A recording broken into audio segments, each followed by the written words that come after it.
Fl-aħħar 24 siegħa pajjiżna reġistra vittma oħra tal-COVID-19.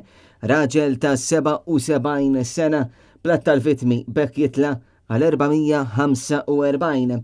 Dan ifisser li fl-aħħar 9 ijiem pajjiżna kellu 6 vittmi kaġun tal-pandemija fil-waqt li mhux magħruf jekk il-vittmi kienux rikoverati fi sptar. Bħalissa fl-Isptar Mater Dei hemm total ta' 29 pazjent li huma pożittivi għal COVID-19 blat ta' persuni fit-taqsima tal-kura intensiva jibqa' dak ta' 2. Sa dan it-tant fl-aħħar sigħat instabu 37 persuna pożittiva għal virus fil-waqt li 49 persuna huma meqjusa bħala infejqa. Il-total ta' każijiet attivi huwa dak ta' 710. Il-total ta' każijiet pożittivi mill-bidu tal-pandemija tara l-36,512 fil-waqt li dawk meqjusa bħala infejqa se jammontaw għal 34,961. Intant mill-bidu ta' din il-ġimgħa bdew jingħataw il-boosters tal-vaċċin fid-djar tal-anzjani.